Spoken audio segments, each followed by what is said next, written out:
안녕하세요. 항상 채널 잘 보고 있는 평범한 여성 시청자입니다. 저는 얼마 전 10년을 함께 살았던 남편과 이혼했어요. 10년이라는 긴 세월 동안 참 고통스러운 나날을 보냈었는데 남편과 헤어진 요즘 이게 사람 사는 거구나 싶을 때가 많습니다. 남편과 저의 인연은 아주 오래전에 시작되었어요. 제가 남편을 처음 만났던 것이 무려 기억도 제대로 나지 않는 5살 어린 아이였을 때거든요. 저희 집은 여느 집들처럼 평범하고 화목한 가정이었습니다. 저희 부모님께서는 작은 식당을 운영하셨어요. 규모가 그리 크지는 않았지만 동네 맛집이라고 소문나 단골도 많고 항상 손님들로 붐비는 곳이었죠. 제가 태어나기 전에는 두 분 다 회사에 다니셨다고 했어요. 어머니께서는 임신을 하시면서 일을 그만두셨고 아버지께서는 제가 1살 무렵 회사를 그만두고 나와 어머니와 함께 식당을 차리셨다고 하더라고요. 이 이야기를 처음 전해 들었을 때 왜 멀쩡히 잘 다니던 회사를 때려치고 갑자기 식당을 차리셨나 궁금한 마음이었는데 아버지께서는 그저 어머니와 좀 더 시간을 오래 보내고 싶었다고 말씀하셨습니다. 전에 다니던 회사에서는 걸핏하면 야근에 주말 근무를 나가느라 가족들과 보낼 시간이 없으셨다면서요.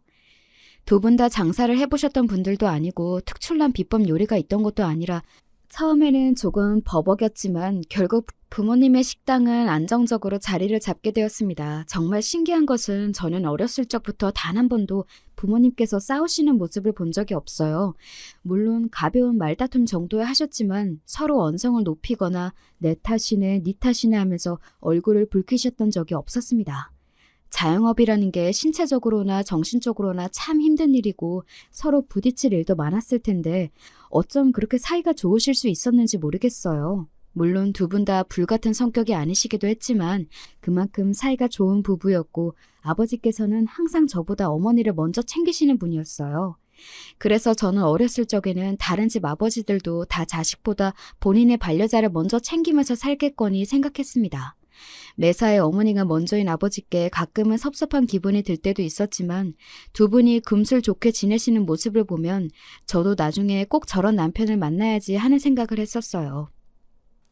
식탁에 생선이 올라오면 아버지께서는 항상 어머니 먼저 발라주신 뒤에 저를 챙겨주셨고 외식을 한번 하더라도 매번 저보다 어머니께 먼저 먹고 싶은 것을 물어보시고 장사를 마치고 돌아오신 밤이면 본인도 피곤하실 텐데 어머니 어깨를 안마해 주시곤 하셨어요.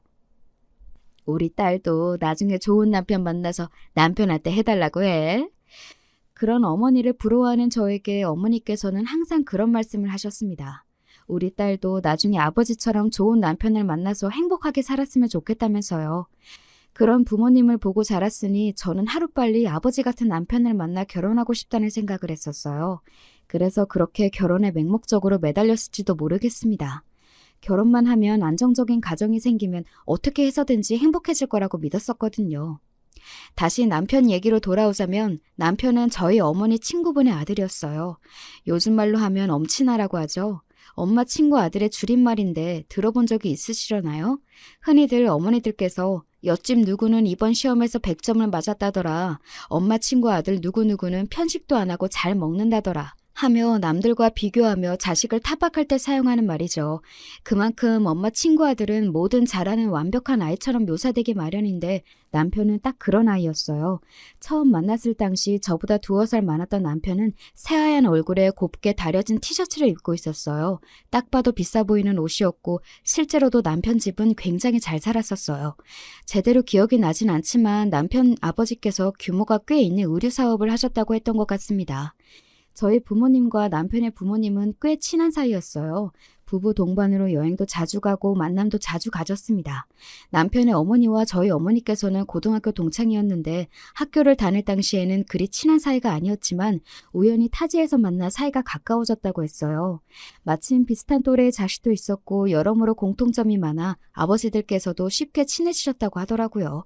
남편 집에도 몇 번 놀러 갔던 적이 있었는데 몹시 크고 화려했던 기억이 나요. 남편의 어머니께서는 항상 친절하셨고 남편 또한 제법 다정한 성격이었습니다.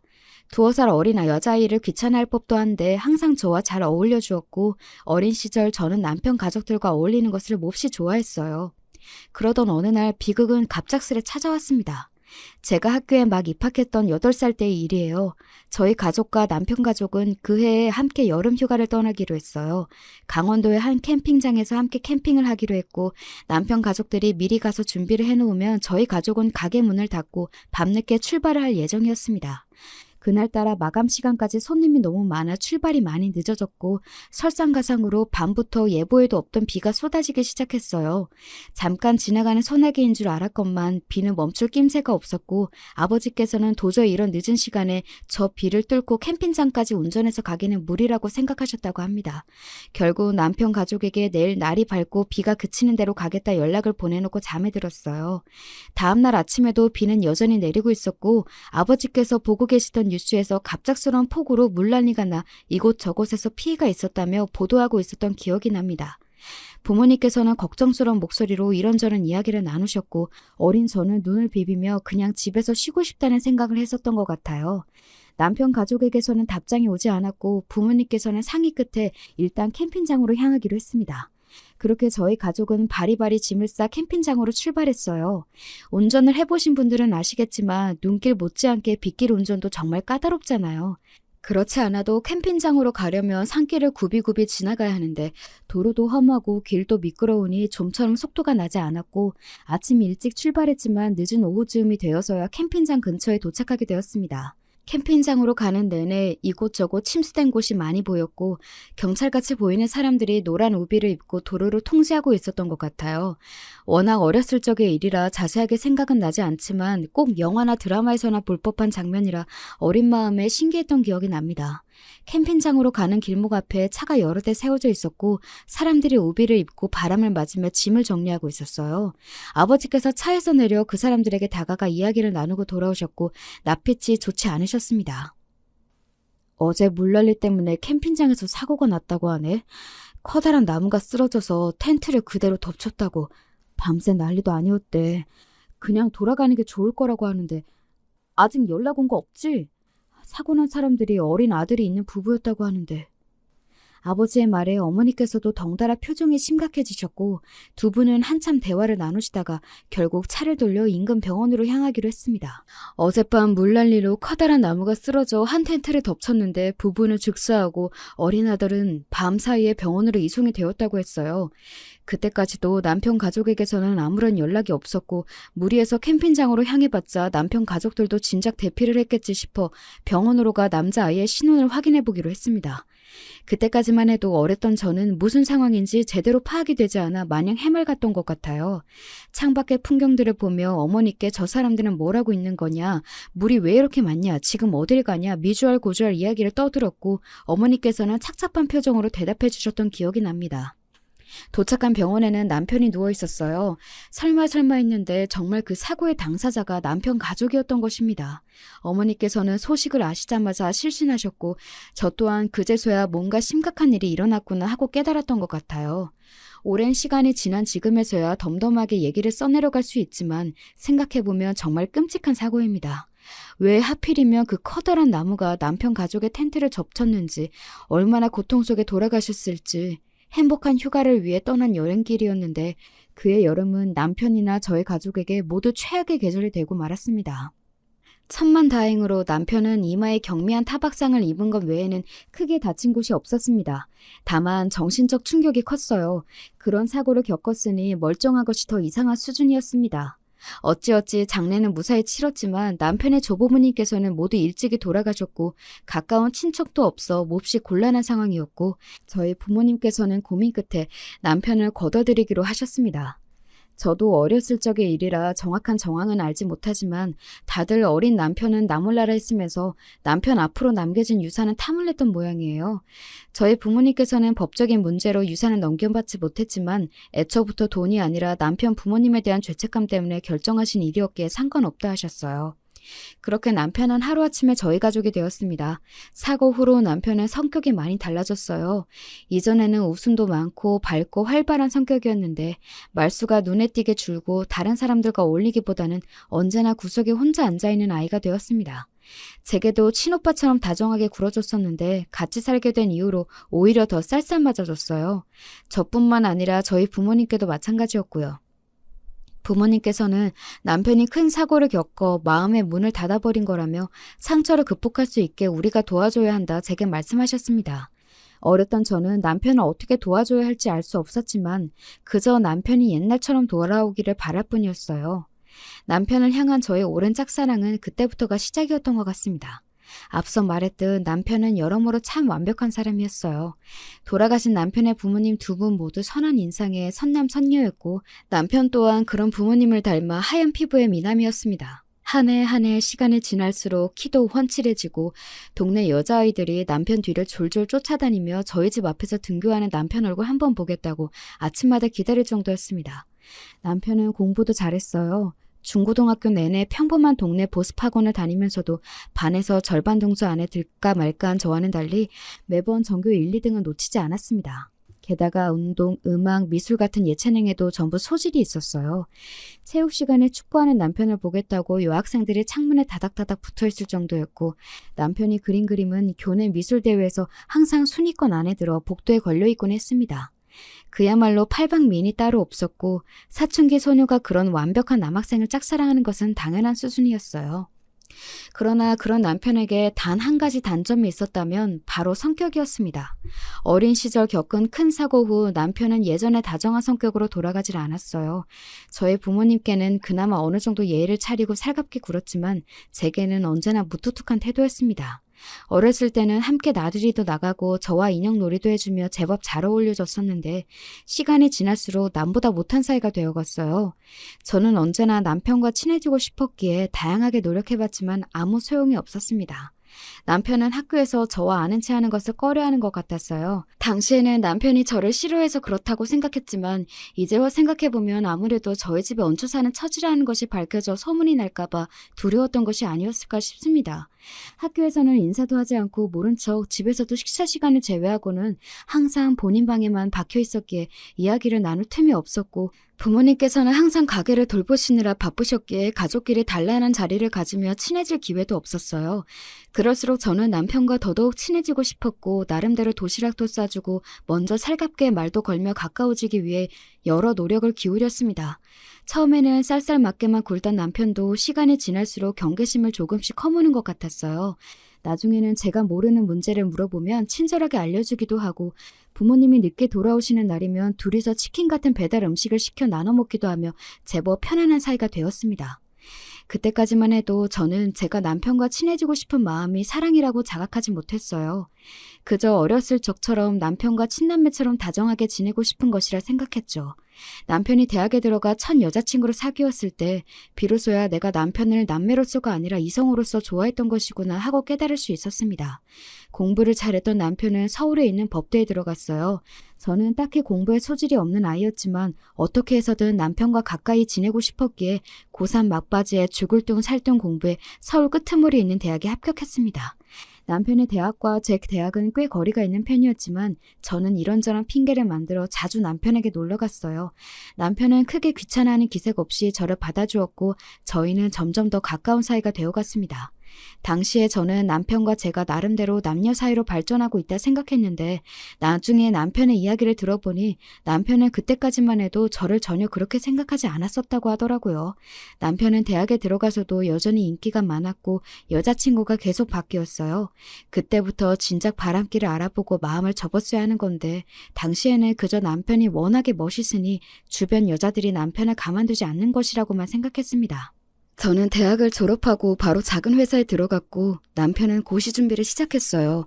그 즈음부터 남편은 저희 부모님께 더 이상 손을 벌리고 싶지 않다며 독립을 했는데 부모님께서 구해주신 자취방을 정리하고 아주 작은 고시원으로 들어갔습니다. 저는 그런 남편에게 매일같이 밑반찬을 해서 가져다주고 주말이면 데리고 나와 비싸고 맛있는 밥도 사 먹이고 필요할 때 쓰라며 돈도 조금씩 건네주고는 했어요. 처음에는 이런 거 필요 없다고 거절하던 남편도 한 번, 두 번 받아 쓰더니 나중에는 용돈처럼 자연스레 요구하더라고요. 그때까지만 해도 사랑에 눈멀어 있던 저는 제가 이렇게라도 남편에게 도움이 된다며 남편도 저를 좋아해주지 않을까 생각했던 것 같아요. 나중에 알고 보니 그 당시 남편은 저뿐만 아니라 저처럼 밥 사주고 용돈 챙겨주는 여자가 여럿 있었습니다. 잘생긴 외모에 명문대 출신 사법고시 준비생이라니 여자가 꼬일 만한 조건이기는 했죠. 제가 너무 순진했던 거예요. 남편은 그 여자들 중 누구와도 진지한 관계가 아니었지만 내게는 너밖에 없다. 너 없으면 진짜 힘들었을 거다. 달콤한 말로 여자들을 살살 꼬드기며 본인 뒷바라지를 하게 만들었던 것입니다. 저 또한 그 여자들 중 한 명이었고 모든 사실을 알게 되었을 때 어찌나 배신감이 느껴지던지요. 공부하려면 돈이 많이 필요한 거 알고 있잖아. 걔네들은 그냥 돈줄이고 같이 있을 때 진짜 마음이 편한 건 너밖에 없어. 넌 날 오래 봐서 다 알고 있잖아. 넌 다른 애들이랑 달라. 그렇지만 저는 바보처럼 남편의 사탕 발림에 또다시 넘어가고 말았습니다. 다른 여자들은 그저 돈줄이다. 공부하느라 돈이 필요해서 어쩔 수 없이 만나고 있는 거다. 다른 여자들과는 밥만 먹고 헤어지는 사이다. 그렇지만 너는 다르다. 그 한마디에 어쩜 그렇게 기분이 좋아지던지. 다른 여자들과는 다르게 남편을 어렸을 적부터 알아왔다는 사실과 마치 정실 부인이라도 된 듯한 자아도취감에 저는 남편이 다른 여자들과 어울린다는 사실을 알면서도 바보처럼 남편의 뒷바라지를 그만두지 못했습니다. 그렇게 몇 년여간의 뒷바라지는 계속되었어요. 그러면서 남편은 수도 없이 많은 여자들과 어울렸고 저는 그 사실을 다 알면서도 눈 감아주었습니다. 결국에 남편은 내 것이니까, 남편이 진짜로 좋아하고 기댈 수 있는 사람은 나뿐이니까 하는 말도 안 되는 생각을 하면서요. 그렇게 여자들과 어울려 놀면서도 타고난 머리가 좋아서인지 남편은 결국 고시에 합격했습니다. 번듯한 변호사가 되었다니 축하할 일이면서도 한편으로는 마음이 불안해졌어요. 지금까지는 아무리 잘생기고 명문대 출신이라고 한들 한낱 고시생 신분이니 꼬이는 여자들이 저와 비슷한 급이거나 모자란 사람들이었는데 변호사가 되어버렸으니 나보다 더 잘나고 조건 좋은 여자들이 나타나지는 않을까 하는 생각이 들더라고요. 지금 와서 생각해보면 제가 남편에게 참 단단히 미쳐있긴 했구나 싶습니다. 그때는 온 세상이 남편을 중심으로 돌아가는 것 같았어요. 도대체 사랑이 뭐라고 그렇게까지 제 자신을 혹사시키고 몰아붙이면서까지 힘든 20대를 보냈는지. 이제와 후회해봤자 늦었지만 적어도 앞으로 다시는 같은 실수를 반복하지 않아야겠죠. 당시 저는 남편과 정식으로 사귀는 사이는 아니었지만 할 건 다 하는 사이였습니다. 통상 연인끼리 하는 것들이 있잖아요. 그런 밤을 보낼 때마다 저는 남편에게 우리가 무슨 사이냐고 묻고 싶었지만 남편에게서 기대했던 답이 나오지 않을까 두려워 입을 꾹 다물곤 했습니다.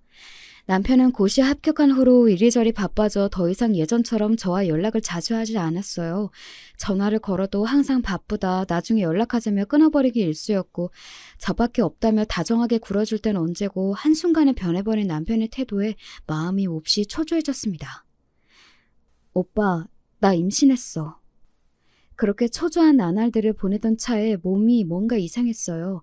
잠을 자도 피곤하고 이상하게 아랫배가 생리 때처럼 무거운데 또 막상 생리는 시작되질 않고 혹시나 하는 마음에 테스트를 해보니 정말 선명하게 두 줄이 떴습니다. 전혀 생각하지도 못했던 임신이었어요. 처음에는 당혹스러운 마음이 컸지만 솔직히 말해서 하늘이 내려주신 선물 같다는 생각도 들었습니다. 남편을 제 곁에 붙잡아둘 수 있는 유일한 방법처럼 느껴졌어요. 남편과 저는 원래부터가 부부가 될 운명이 아니었을까 하는 말도 안 되는 생각까지 들었습니다. 임신 소식을 전해들은 남편은 예상대로 그리 반가워하는 반응은 아니었어요. 고시에도 합격하고 이제 인생 필 일만 남았다 생각했는데 조건도 외모도 별 볼 일 없는 여자가 갑자기 임신을 해서 발목을 잡혔다 생각했던 것이겠죠. 진짜 임신한 건 맞아? 제대로 확인해봤어? 아니, 일단 나랑 병원 좀 같이 가자. 남편은 제가 거짓말을 하는 것은 아닌지 의심했습니다. 더 이상 본인을 붙잡아둘 명분이 사라지니 아이를 가졌다고 거짓말을 하는 게 아닌가 생각하는 것 같았어요. 물론 그런 남편의 태도가 상처가 되긴 했지만 저는 결백했어요. 아무리 남편을 사랑한다고 한들 있지도 않은 아이가 생겼다 거짓말로 자작극을 벌일 정도는 아니었으니까요. 그런 거짓말은 들통나는 게 시간 문제이기도 했고요. 함께 병원을 가서 제 뱃속에 정말 본인의 씨가 자라고 있다는 것을 확인한 남편은 한숨을 푹푹 내쉬었어요. 솔직히 말해서 전 그때 남편이 제게 아이를 지우라고 할까 두려웠습니다. 남편이 뭐라고 한들 절대 아이를 지울 생각은 없었지만 막상 남편 입에서 그런 얘기를 들으면 상처가 너무 클 것 같았어요. 아휴, 그래, 결혼하자.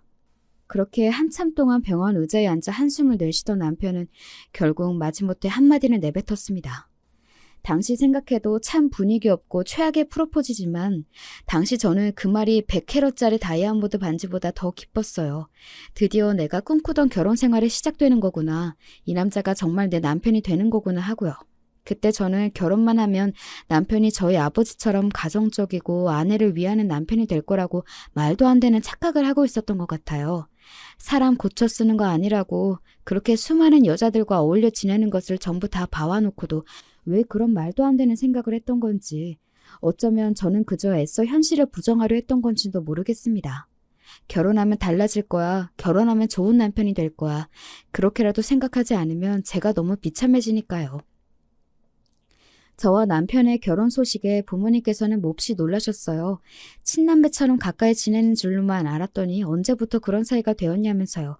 뱃속에 아이가 있다는 말에 아버지께서는 거의 뒤로 넘어가셨지만 결혼 준비는 큰 문제 없이 진행되었습니다. 남편은 고시에 합격해 로펌에 들어가기는 했지만 이제 막 사회생활을 시작한 초년생이었고, 저 또한 회사를 오래 다니긴 했지만 남편 뒷바라지를 하느라 크게 모아놓은 돈이 없어 저희 부모님께서 대부분의 결혼식 비용을 마련해 주셨습니다. 지금 생각해도 너무나 죄송스럽고 감사한 마음이에요. 결혼식 비용뿐만 아니라 저희가 살 신혼집도 부모님께서 구해주셨습니다. 남편 로펌 근처의 구축 아파트였고 둘이 살기엔 차고 넘칠 정도로 충분했어요. 남편은 조금 불만족스러워 보이긴 했지만요. 그렇게 결혼식을 마치고 신혼생활이 시작되었습니다. 남편은 이제 막 시작한 초보 변호사였기에 매일같이 일을 배우러 다니고 발로 뛰느라 바빴어요. 배가 어느 정도 불러오기 전까지는 저도 회사에 다녔기에 남편의 빈자리를 느낄 새가 없었습니다. 임신 중순 무렵에는 회사를 그만두고 집에서 살림을 하며 태교에 집중하기 시작했어요. 결혼 전과 큰 변화는 없었지만 그래도 남편은 어느 정도 저와 아이를 신경 써주는 것 같았습니다. 퇴근길에 먹고 싶은 게 있냐 물어봐 사오기도 하고 시간을 내서 산부인과에 같이 가주기도 하고요. 사실 뱃속에 본인 아이를 품고 있는 여자에게 당연히 해줘야 마땅한 일들이었지만 그때는 그것도 고맙게 느껴졌습니다. 그만큼 남편에게 기대가 없었던 것이겠죠. 결혼하면 달라지겠지 싶었으면서도 마음 한켠으로는 남편이 변하지 않을 것이라는 사실을 알고 있었던 것 같아요. 그때까지만 해도 남편도 정말 저와 잘 살아볼 생각이었을지도 모르겠습니다. 적어도 제 기억에는 그 당시에 남편이 불륜을 저지를 만한 틈이 없었던 것 같거든요. 로펌에서 어울리는 여자가 있었을지는 모르는 일입니다만 적어도 퇴근하면 바로 집으로 돌아오고 주말에는 저와 시간을 보내며 제법 가정적인 태도를 보였어요. 기대가 없었던 만큼 그런 남편의 모습이 배로 감동이었고 정말 행복한 가정을 이룰 수 있을 것 같다는 상상에 부풀었습니다. 뱃속 아이는 딸이었고 남편과 함께 주말마다 이리저리 쇼핑을 다니며 아이 물품을 준비했어요. 여자아이라고 꼭 분홍색 물건을 사야 하는 건 아니었지만 이상하게 손이 분홍색으로 가더라고요. 태어날 아이가 얼마나 예쁠까. 첫 딸은 아빠를 빼닮는다던데 아주 귀여운 아이가 태어나겠지. 각종 아기 물품들을 집에 준비해놓고 태어날 아이를 상상하며 하루하루를 보냈습니다. 그때가 처음이자 마지막으로 결혼하고 행복이란 걸 느꼈던 시기였던 것 같아요. 임신 막달이 가까워질수록 급격하게 컨디션이 좋지 않아졌고 저는 결국 조기양수 파열로 병원에 입원을 하게 되었습니다. 최대한 버티다가 아이를 낳고 싶었지만 상황이 여의치 않아 30주를 채우지 못하고 딸아이를 출산하게 되었어요. 아이는 1.5kg으로 아주 작았고 태어나자마자 신생아 중환자실의 인큐베이터에 들어갔습니다. 스스로 몸조리를 하기도 힘들었지만 아이가 너무나 걱정이 되어 매일같이 울며 밤을 지새웠어요. 당시의 기억은 지금 다시 떠올리기도 싫을 정도로 너무나 고통스럽고 힘들었던 나날들 뿐입니다. 그 일에 관해 자세하게 적고 싶은 마음은 없고 다시 상기하고 싶지도 않아요. 그 뒤로 많은 일들이 있었지만 미숙아로 태어나 호흡기 쪽에 문제가 있던 저희 딸아이는 중환자실에서 한 달여가량을 버티다 결국 엄마 품에 안겨보지도 못하고 세상을 떠나갔습니다. 그 과정에서 남편과의 사이도 자연스레 멀어질 수밖에 없었어요. 아이가 태어나면 마냥 행복할 것이라고만 생각했던 저희 가족은 그렇게 또다시 남보다 못한 사이가 되어버리고 말았습니다. 아이에게는 지금도 죄책감이 가득해요. 병원에서는 그 누구의 잘못도 아니다. 세상엔 피할 수 없는 일이 있는 법이다. 산모님 탓이 아니다. 저를 위로했지만 설령 정말 그렇다 한들 엄마로서 아이에게 미안한 마음은 죽는 날까지 지울 수가 없을 것 같습니다. 최대한 조심해서 생활했지만 뭔가 아이에게 무리를 주었던 것이 아닐까. 내가 좀 더 조심했다면, 내가 더 건강한 산모였다면 아이를 더 오래 품어줄 수 있었을 텐데. 모든 것이 내 탓 같고 하루하루 죽고 싶을 만큼 힘들었어요. 그 과정에서 남편이란 사람은 제게 힘이 되어주거나 절 위로해주기는커녕 너 때문에 아이가 죽은 거나 마찬가지라며 저를 비난했습니다. 그러게 내가 몸 관리 좀 잘하라고 했잖아. 하는 거라곤 집에서 밥하고 빨래하고 누워있는 것밖에 없으면서 애 하나를 제대로 못 낳아? 그런 남편의 비난을 듣고 있으니 정말 제가 못난 엄마가 된 것만 같았어요. 남편과 저는 매일같이 서로 네 탓이네 하며 언성을 높여 싸웠고 점점 남보다 못한 사이가 되어갔습니다. 퇴근하면 제 시간에 맞춰 꼬박꼬박 집에 들어오던 남편은 차츰 귀가 시간이 늦어졌고 외박하는 날도 잦아졌어요. 어디서 뭘 하다가 이제 집에 들어오냐 물으면 너 꼴보기가 싫어서 로펌 사람들이랑 한잔 했다느니 좁고 낡은 아파트 집구석에 숨막혀서 친구 집에서 자고 왔다느니 매번 제 탓이었고 그런 말다툼에 지쳐 저도 점점 남편에게 말을 걸지 않게 되었습니다. 사실 당시에 저는 정말 심한 우울증에 걸려 있었어요. 부모님도 멀리 계시고 대학생활 내내 남편 뒷공무니를 쫓아다니느라 제대로 된 친구 하나 없고 뱃속에 품고 있던 사랑스러운 아이는 하늘로 떠나버렸고 모든 것의 원인이 된 남편은 매일같이 저를 비난하기만 하고 마음 기댈 곳 털어놓을 곳 하나 없이 만신창이가 된 몸으로 집에서 꾸역꾸역 남편 밥 차리고 셔츠를 다려놓는 제가 꼭 집안일 하는 로봇이라도 된 기분이었습니다. 감정을 잃어버린 것 같았어요. 뭘 먹어도 아무 맛이 나질 않고 뭘 봐도 아무런 재미가 없고 매사에 아무런 느낌이 들지를 않았습니다. 남편은 그런 저를 보며 그 텅 빈 눈빛이 소름 끼치도록 싫다며 소리를 질렀어요. 저는 남편이 매일같이 외박하고 여자 향수 냄새를 묻히고 돌아오는데 아무렇지도 않냐며 사람이 아니라 무슨 인형하고 사는 것 같다. 진짜 진절머리 난다. 그 상황에서마저 저를 비난했습니다. 남편의 본격적인 불륜이 시작된 것도 그 즈음인 것 같아요. 제가 모든 것을 놔버린 사람처럼 텅 빈 눈빛으로 하루 종일 공허하게 앉아있기만 하니 남편은 대놓고 여자들을 만나고 다니기 시작했습니다. 처음에는 룸사롱 같은 술집을 드나들며 술집 여자들과 어울리는 것 같았어요. 매일같이 술에 취해 집에 돌아오고 양복에서는 싸구려 향수 냄새가 났거든요. 당시 저는 이미 남편과 저의 관계는 끝이 났다고 생각했고 더 이상 남편을 붙잡아둘 명분도 의지도 없었기에 그런 남편의 행동들을 보고서도 아무런 생각이 들지 않았습니다. 그저 기계처럼 남편의 밥을 차리고 집 청소를 하고 매일 아침마다 와이셔츠를 다려내줄 뿐이었어요. 제가 아무런 반응을 보이지 않으니 남편은 조금 더 대담해졌습니다. 제가 침실에 누워있는데 거실에서 다른 여자들과 사랑을 속삭이며 통화를 한다든가 휴대폰 통화 내용, 메신지 등 저질스러운 말들을 나눈 기록들을 삭제하지 않고 오히려 저 보란듯이 테이블 위에 올려놓고는 했어요. 남편이 여성 편력이 심하다는 사실은 결혼 전부터 너무나 잘 알고 있던 것이기에 그닥 놀랍지도 않았습니다. 오히려 이전까지 결혼하고 나면 그런 여성 편력이 사라질 것이라 굳게 믿었던 스스로가 놀라울 정도였어요. 얼마나 사랑에 눈이 멀었으면 이런 남자와 평생 행복하게 살 수 있다는 착각을 했었을까 하면서요. 그렇게 남편과 저는 같이 사는 사람 이상 이하도 아닌 관계로 지내게 되었습니다. 아이의 소식을 전해 들으신 부모님께서는 몹시 안타까워하시며 한동안 고향에 내려와 몸조리 좀 하고 편히 지내는 것이 어떻겠냐 물어보셨지만 전 거절했어요. 이런 텅 빈 인형 같은 모습을 부모님께 보여드려 걱정을 끼치고 싶지는 않았거든요. 마찬가지로 남편의 불륜 사실 또한 전혀 말씀드리지 않았습니다. 애초에 혼전 임신으로 하나부터 열까지 다 지원받아 한 결혼인데 행복하게 잘 사는 모습만 보여드리고 싶은 마음이었어요. 다행이라고 해야 할지 당연한 일이라고 해야 할지 그래도 남편은 명절이며 부모님 생신 때마다 선물을 사들고 고향에 함께 내려가기는 했습니다. 고아가 될 뻔했던 처지를 걷어주시고 길러주신 분들인데 그 정도는 당연히 해야 하는 것 아닌가 싶다가도 이 사람한테 상식적인 태도를 기대하는 것부터 말이 안 된다 싶기도 하고 그렇게 밖으로 나돌면서 이 여자 저 여자랑 침대에서 뒹굴며 몸 함부로 굴리고 다니는 인간이 저희 부모님 앞에서는 살갑게 웃으며 좋은 사위 행세하는 것이 참 가짜게 느껴지기는 했어요. 어찌되었든 부모님께 걱정을 끼쳐드리고 싶지 않다는 점에서는 마음이 같았으니 매해 명절과 생신 때마다 사이좋은 부부 행세를 하는 것은 크게 어려운 일은 아니었습니다. 그렇게 몇 년간 아무런 애정도 신뢰도 없는 결혼 생활이 계속되었습니다. 아무리 부모님께 심려를 끼쳐드리기 싫어도 그렇지 왜 이혼도 하지 않고 그렇게 바보같이 지냈냐 물어보신다면 저도 할 말이 없어요. 저도 제가 왜 그랬는지 정확하게 설명할 수가 없거든요. 지금 와서 생각해보자면 티끌만큼 남아있던 안정적인 가정과 삶에 대한 미련 때문이었던 것 같습니다.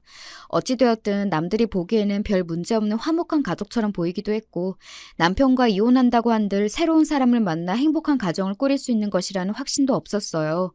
남편에 대한 애정은 식은 지 오래였지만 이제와 다른 사람을 사랑할 수 있을까 싶은 생각도 있었던 것 같아요. 누군가를 새로 만나 다시 시작할 자신은 없고 그렇다고 혼자가 되고 싶지는 않고 허울뿐인 울타리이긴 하지만 어찌됐든 지금은 내게 가족이라는 존재가 있기는 하니까 그런 여러 생각들이 겹쳐 제가 현실에 안주하도록 만들었던 것 같아요. 남편과 저의 사이좋은 부부 행세는 저희 아버지께서 돌아가실 때까지 계속되었습니다. 아버지께서는 오랜 지병을 앓고 계셨고 반년여간 병원에 입원해 계시다 결국 눈을 감으셨어요. 아버지께서는 눈을 감으시는 날까지 저와 어머니 걱정을 하셨습니다. 본인이 세상을 떠나시고 나면 혼자 남으실 어머니가 걱정이라며 저와 남편이 아버지를 대신해 어머니를 잘 챙겨달라 부탁하시는데 그런 아버지께 차마 사실대로 이야기를 털어놓을 수 없어 결국 돌아가시는 날까지 아무 말씀도 드리지 못했어요. 그렇게 아버지를 보내드린 후 어머니께서는 아버지와 함께 운영하시던 가게를 접고 시골로 내려가셨습니다. 아버지께서 돌아가신 뒤로 혼자 남으신 어머니가 신경 쓰여 이제라도 남편과 이혼을 하고 시골로 내려갈까 고민하기도 했었어요. 남편과 저 사이에는 아이도 없었고 사실 결혼 생활을 굳이 유지해야 할 이유랄 것도 없었으니까요. 그렇지만 그런 고민을 하던 차에 어머니께서도 갑작스레 제 곁을 떠나시게 되었습니다.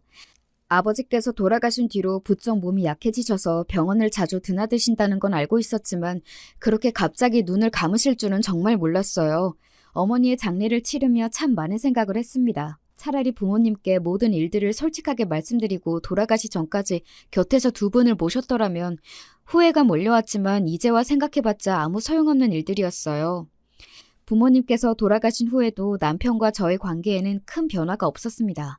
더 이상 걱정을 끼쳐드릴 부모님도 없는데 왜 이혼을 안 했냐 궁금해 하시겠지만 앞서 말씀드렸듯 바람 불면 날아가 버린 알량한 울타리라도 제게는 가족이라는 울타리가 필요했어요.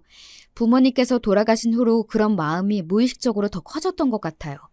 남편은 제게 심적으로 그 어떤 도움도 주지 못했지만 적어도 허울뿐이나마 제 곁에 머물러주고는 있었으니까요. 그렇게 여전히 뒤틀린 결혼 생활을 이어가며 부모님께서 돌아가신 뒤로 1년여라는 시간이 지났습니다.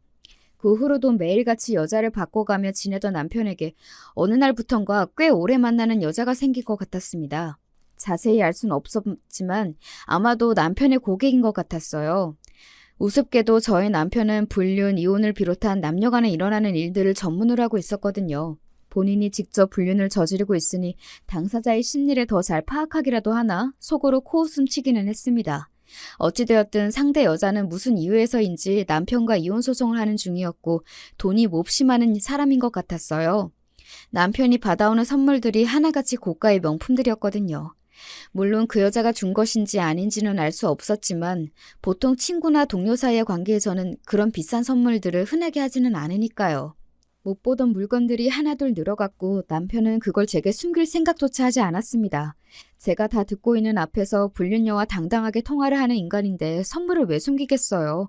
처음에는 저 여자도 얼마 지나지 않아서 갈아치우겠지 싶었는데 한 달, 두 달 시간이 지나도 똑같은 여자와 만나는 모습에 이상하게 불안한 마음이 들었습니다. 그동안은 아무리 남편이 여자들을 만나고 다녔어도 금세 질려하며 다른 여자로 갈아탔기에 그렇게 큰 불안감이 없었던 것 같아요. 우습게도 정실 부인이라는 생각이 당시에도 남아있었던 것입니다. 남편이 아무리 여자를 만나고 다녀도 결국 부인은 나다. 내가 먼저 이혼을 요구하지 않는 이상 지금의 가정에 깨질 일은 없을 것이다. 하는 오만하고 어리석은 착각이었죠. 남편은 그 여자에게 꽤 진심인 것처럼 보였어요. 절대 본인 귀찮은 일은 안 하는 사람이 그 여자 전화 한 통이면 자다가도 벌떡 일어나 불이 나게 뛰어나가고 향수도 매일같이 바꿔가며 아주 난리를 떨더군요. 그 모습이 어찌나 눈꼴이 시렵던지요. 괜시리 짜증이 나 와이셔츠를 집어던지니 남편은 웬일로 네가 화를 다 내냐며 이제야 조금 위기의식이 들었냐 말 같지도 않은 소리를 늘어놓았어요. 나 이번 주말에 여행 다녀올 거야. 그렇게 알아. 무슨 여행? 그 여자랑? 주말이 생일이거든. 차 하나 뽑아주고 드라이브도 할 겸 여행 다녀오려고. 차를 뽑아준다고? 그 여자 돈도 많잖아. 무슨 차? 신형 벤츠. 전부터 갖고 싶다고 하길래 그동안 받아먹은 것도 있고. 이 정도는 투자라고 생각하고 사줘야지. 앞으로 뽑아먹을 게 얼만데. 근데 너 오늘따라 이상하다? 뭘 이렇게 꼬치꼬치 캐물어? 불륜으로 고소라도 하게? 아서라 아서. 남편이 이혼 전문 변호사인데 꿈도 크다. 남편은 항상 저를 지독하게 무시했어요. 할 줄 아는 거라곤 집에서 밥하고 빨래하고 살림하는 것밖에 없으니 남편이 다른 여자랑 뒹굴고 다녀도 이혼하자는 말 한마디 못하는 거 아니냐고. 그래도 네가 요리 하나는 잘해서 그냥 데리고 사는 거다. 네가 나랑 이혼하며 내 발끝이라도 따라오는 남자 만날 수 있겠냐. 매번 사람을 무시하고 비웃고 법적으로 엄연한 부부관계인 여자에게 불륜녀 생일 선물이며 여행 얘기를 아무렇지도 않게 꺼낼 정도면 말 다 했죠. 네가 그래서 뭘 어쩔 건데 하는 그 뻔뻔한 태도며 눈빛이며 지금 다시 생각해도 치가 떨릴 정도입니다. 주말 내내 집에서 남편과 그 여자의 모습을 상상했어요. 새로 산 벤츠에 함께 올라타 행복하게 드라이브를 하고 맛있는 식사도 하고 저녁엔 술 한 잔 걸치고 그리고 침대에 함께 올라가 잠들겠지. 나에게는 절대 보여주지 않는 웃는 모습이며 다정한 말투의 남편을 상상하니 저도 모르게 눈물이 쏟아져 나왔어요. 그동안 남편이 다른 여자들을 만나고 다니는 것에 무감각해졌던 것이 아니라 내가 애써 현실을 외면했던 것일 뿐이구나 하는 생각이 들었습니다. 남편은 일요일 늦은 밤이 되어서야 집에 돌아왔고 몹시 기분이 좋아 보였어요. 그런 남편의 모습을 보고 있자니 속에서 불이 나는 심정이었습니다. 가장 비참했던 것은 그 다음 주말이 바로 제 생일이라는 사실이었어요. 남편과의 사이가 엉망이 된 후로 저희는 서로 생일이나 결혼기념일 같은 날은 챙기지 않고 있었지만 그 사실이 새삼스럽게 쓰렸습니다. 여보, 이번 주말에 시간 좀 비워. 같이 나가서 저녁 먹자. 갑자기 무슨 저녁? 안 돼, 나 바빠. 약속 있어. 주말 내 생일이잖아. 생일에 밥 한 끼 먹는 것도 안 돼? 아, 주말이 생일이었나? 이제 와서 갑자기 무슨 생일이야. 돈 없어? 카드 줄 테니까 나가서 너 알아서 사 먹어. 내가 지금 돈이 없어서 그래? 그 여자 생일에는 벤츠까지 뽑아주더니 내 생일에는 밥 한 끼 같이 못 먹어? 내가 선물을 달랬어. 뭘 해달랬어? 우리가 이제 와서 생일 축하한다고 같이 밥 먹을 사이야? 요즘 따라 왜 이래? 혹시나 해서 하는 말인데 나 너랑 잘 지내볼 생각 없어. 나 그 여자랑 재혼할 거야. 뭐? 그게 무슨 말이야? 주말에 여행 가서 프로포즈 했어. 안 그래도 얘기하려고 했는데 우리 이혼하자. 이만큼 살았으면 할 만큼 했잖아. 그래도 아직 법적으로 부부 사이인데 다른 여자한테 프로포즈를 했다니 너무나 황당한 말에 제대로 대답도 못하고 있는데 남편은 솔직히 그동안 네 부모님 생각해서 살았던 건데 이제 돌아가셨으니 더 이상 같이 살 이유가 없지 않느냐. 그 여자 장난 아니게 돈이 많은 여자다. 나도 앞으로 상류사회 올라가서 좀 떵떵거리면서 살아보고 싶다. 이혼해주면 내가 그동안 모아놓은 돈 다 주겠다. 생일 선물로 벤츠가 아니라 10억 줄 테니 그냥 좋게 이혼해달라. 너도 어차피 나 사랑해서 같이 살았던 거 아니지 않느냐. 뻔뻔하게 이야기들을 늘어놓았고 참 기가 찼습니다. 철면피라는 건 진작부터 알고 있었지만 이렇게까지 상식 밖의 인간일 줄은 정말 몰랐어요. 그래도 한때나마 사랑했고 10년 동안 한 집에서 부대끼며 살아온 사람인데 내가 지금껏 정말 허송세월을 했구나. 머리를 한 대 맞은 기분이었습니다. 결국 왈가왈부할 것 없이 이혼해주겠다고 했고 남편은 그날로 짐을 싸서 집을 나갔습니다. 속이 허했지만 한편으로는 잘된 일이다 싶었어요. 더 이상 현실을 외면하며 저런 한심한 인간 바짓가랑이를 붙잡은 채로 의미 없는 결혼 생활을 이어갈 필요가 없다는 생각이 들었거든요. 그렇게 저는 남편에게 10억을 받고 깔끔하게 합의 이혼을 했습니다. 우스갯소리겠지만 남편이 이혼 전문 변호사라 편하긴 하더라고요. 10년간의 세월, 아니 어쩌면 훨씬 전부터 제가 남편에게 가져다 바친 세월과 젊음이 겨우 10억으로 보상받을 수 있는 건 아니었지만 이혼하고 나니 내가 뭐 때문에 그동안 가족이라는 쓸데없는 울타리에 집착했던 건지 속이 참 시원해지는 기분이었어요. 더 이상 남편이 다른 여자들과 어울리는 걸 애써 무시하지 않아도 되고 죽을 만큼 미운 인간 밥 차리고 빨래하고 그러면서도 할 줄 아는 건 집안일 뿐이라며 무시당하지 않아도 되고 그토록 두려워했던 혼자가 막상 되어보니 별거 없더라고요. 이혼한 뒤로 저는 그동안 해보지 못했던 취미생활도 즐기고 문화센터에서 수업도 받고 분위기 좋은 맛집, 카페 등 찾아다니며 나름대로 행복한 나날들을 보냈어요. 신경 써야 할 인간이 사라지니 마음이 그렇게 가벼워질 수가 없더라고요. 물론 저와 이혼하고 그 여자와 재혼해 희희낙낙 잘 살고 있는 모습을 생각하면 가끔은 속이 쓰리긴 했지만 얼마 전 우연히 남편을 만난 뒤로 그런 일도 싹 사라졌어요. 이 사연을 쓰기 시작한 이유도 그 일 때문이에요. 남편과 이혼한 뒤로 저는 부모님께서 결혼하실 때 마련해 주셨던 구축 아파트에 줄곧 살고 있었는데 얼마 전 이사를 위해 근처의 부동산을 찾았어요. 그런데 그 부동산에서 남편을 딱 마주친 겁니다. 남편이 일하고 있는 로펌이 근처라 마주친 것 같았어요. 그 여자랑 살만한 신혼집이라도 구하러 왔나 싶어서 떨떠름하게 인사를 하는데 얼굴이 썩 안 좋아 보이더라고요. 한참 깨벗고 행복할 시기 아니냐, 아파트 구하러 온 거 아니냐 물어보자 부동산 주인이 의문 가득한 얼굴로 남편에게 원룸 알아보러 오셨다고 하시지 않았냐는 거예요. 웬 원룸인가 싶어 남편을 쳐다보니 남편이 머뭇거리다가 실은 그 여자랑 결혼을 못했대요. 전혀 예상하지도 못했던 말에 결혼을 왜 못했냐 물으니 그러는 넌 여기 뭐하러 왔냐고 되묻더라고요. 나 이사 가려고 아파트 사러 왔어. 아파트를 산다고? 네가 무슨 돈이 있어서? 아, 내가 준 10억? 요즘 10억 갖고 이 동네에서 아파트를 어떻게 사? 내가 말 안 했었나? 우리 아버지가 돌아가시면서 시골 땅을 엄청 물려주셨거든. 몇 푼 안 하는 줄 알았더니 좀 알아보니까 몇백억 되더라고. 뭐? 몇백억? 어머니 시골 내려가셨던 것도 땅 보러 가셨던 거였어. 아버지 먼 친척분이 물려주신 건데 아버지도 돌아가실 때까지 묵혀두고 모르셨다고 하더라고. 근처에 뭐가 들어와서 땅값이 엄청나게 올랐다고 하더라. 아무튼 결혼을 못했다니 아쉽게 됐네. 우리 같이 살던 아파트도 좁다고 투정 부리던 사람이 원룸에서 잘 살 수 있겠어? 실은 아버지께서 돌아가시면서 제 앞으로 엄청난 땅을 물려주셨습니다. 마지막에 알려드리고 싶어서 앞에서는 언급하지 못했는데 쓰면서도 손이 근질근질했네요. 저도 어머니가 돌아가시고서야 알게 된 사실인데 예전에는 논밭이었던 곳이지만 근처에 무슨 대형 시설이 들어오게 되면서 땅값이 몇십 배가 뛰었다고 하더라고요. 생각지도 못한 유산에 처음에는 정말 당황스러웠어요. 그렇지만 지금은 저런 구질구질한 인간과 이혼하고 그동안 고생했던 만큼 새로운 인생 멋지게 잘 살아보라는 부모님의 마지막 선물이라고 생각하고 있습니다. 남편이 저를 가진 것 없는 여자라 무시할 때마다 이 이야기를 꺼낼까 말까 정말 고민을 많이 했었는데 결국 이혼하는 날까지 한마디도 꺼내지 않았어요. 재혼한다는 그 여자도 돈이 장난 아니게 많다고 하길래 그닥 돈에 아쉬워할 것 같지도 않았거든요. 어떻게 그런 사실을 이혼하기 전까지 한마디도 안 꺼낼 수가 있어? 부부 사이의 유산 상속은 다 공유해야 하는 거 몰라? 그렇게 부부 사이의 도리를 잘 지키시는 분이 매일같이 다른 여자랑 뒹굴어? 다른 사람은 몰라도 당신은 나 비난할 자격 없어. 사람이 최소한의 양심이라는 게 있어야지. 혹시나 해서 하는 말인데 나 당신이랑 다시 잘해볼 생각 없어. 그러니까 구질구질하게 굴지 마. 제 말에 남편은 얼굴이 시뻘개져서 씩씩대더니 책상을 발로 차고 밖으로 나가버렸고 나중에 부동산 주인에게 전해 듣기로는 그 여자에게 사기 결혼을 당할 뻔했다고 하더라고요.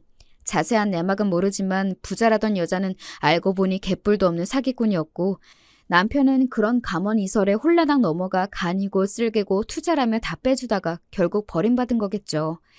본인이 젊은 시절부터 해왔던 몹쓸 짓을 그대로 당한 거나 마찬가지니 다 본인 업보라고 생각합니다. 세상에 변호사라는 인간이 꽃뱀한테 사기를 당하다니 참 우스워요. 그 뒤로도 남편에게 몇 번 연락이 왔지만 당연히 다 무시했고 지금은 잠잠해진 상태입니다.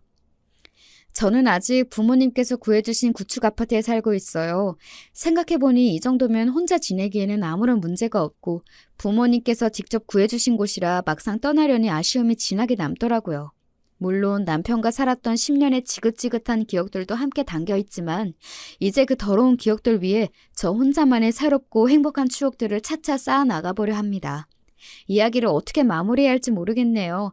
나름대로 속 시원한 결말이라고는 생각합니다만 지난 세월 동안 저 스스로를 너무나 돌보지 않고 살아왔던 것 같아요.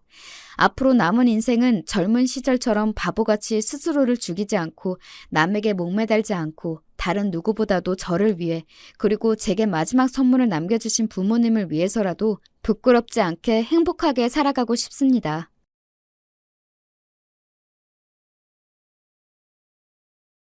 안녕하세요. 저는 서울에서 남편과 아들을 키우는 40대 여자입니다. 오늘은 우리 가족에게 얼마 전에 일어난 사연에 관해 제보하려고 해요. 개인적으로 살면서 가장 통쾌했던 사건이라 많은 사람에게 알리고 싶었습니다. 이미 주변에 얘기했더니 너무 시원하다고 하더라고요. 여러분도 제 사연을 듣고 부디 재밌는 시간 보내셨으면 좋겠습니다. 저는 충청도에 있는 한적한 시골에서 자랐어요. 원래 제가 태어난 지역은 충청도가 아니라고 하더라고요. 고아였던 엄만 보육원에서 자랐는데 그러다 성인이 되고 소개로 결혼해서 저를 낳고 키웠대요. 아무것도 없이 결혼한 엄만 제 할머니에게 심한 시집살이를 당했다고 합니다. 너무 할머니가 우리 엄마를 미워해서 엄마는 혼자 어린 저를 등에 업고 집안일도 하고 밖에서 소일거리도 받아서 일했다고 해요. 시어머니는 그런 엄마를 볼 때마다 구박하셨다고 합니다. 그래서 우리 엄마의 소원은 제가 나중에 결혼했을 때 당신처럼 시집살이를 당하지 않는 거였어요. 어찌나 할머니가 엄마를 괴롭혔던지 말만 들어도 기가 차더라고요. 그렇다고 제 아버지가 그렇게 잘난 사람도 아니었다고 합니다. 엄마는 당시에 그냥 사진만 보고 결혼한 거라 누군지도 모르고 결혼했는데 아버지는 남편으로서도 아빠로서도 엉망이었죠. 사실 기억도 잘 나지 않는 아빠는 제가 7살 때 이후로 본 적이 없습니다. 왜냐하면 아버지는 사고를 그렇게 쳐서 엄마가 저를 데리고 도망갔거든요. 희미하게 기억나는 게 하나 있는데 아버지가 집안 살림을 다 때려 부수는 거였습니다. 안 그래도 가난해서 집에 살림이 몇 개 있지도 않았는데 아버지가 그걸 다 부쉈던 기억이 나요. 직업도 없이 집에서 엄마가 밖에서 벌어온 돈으로 술을 마시곤 하셨죠. 할머니는 그 모습을 보고 우리 엄마가 내조를 못해서 그런 거라고 오히려 엄마를 구박했다고 합니다. 또 제가 성별이 딸이라 아들이 없어서 저러는 거라고 말하면서 아들을 낳으라고 강요했대요. 할머니는 제가 아들이 아니라고 저도 미워하셨어요. 아빠는 날이 갈수록 정신을 차리는 것이 아니고 오히려 더 사고를 쳤다고 합니다. 그러다 노름에 빠져서 집에 사채업자까지 찾아오자 엄만 한밤중에 예고도 없이 절 데리고 도망쳤다고 해요. 뒤도 돌아보지 않고 몰래 모은 돈을 들고 집을 나오는데 그렇게 해방감이 들었다고 합니다.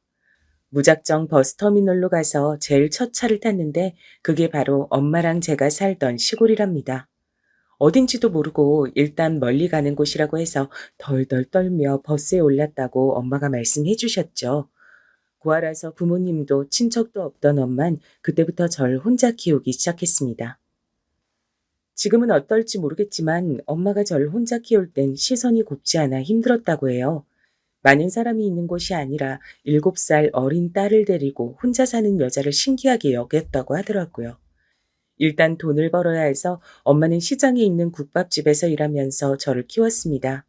그 밖에도 엄만 저를 혼자 키운다고 안 해본 일이 없을 정도로 열심히 살았어요. 저도 자라면서 그런 엄마를 보고 꼭 나중에 엄마에게 효도해야겠다고 생각했습니다. 물론 혼자 아이를 키우는 우리 엄마를 도와준 마음씨 좋은 분들도 계셨어요. 엄마는 저를 단칸방에서 키우셨는데 바로 옆에 집이 하나 있었거든요. 그 집에 사는 아줌마와 아저씨가 그렇게 좋은 분들이었습니다. 형편이 어려운 건 마찬가지인데 우리 엄마가 안쓰럽다고 귤이나 고구마 같은 것도 가져다 주셨죠. 엄마가 일하느라 늦으면 아주머니가 제게 저녁을 먹이기도 하셨어요.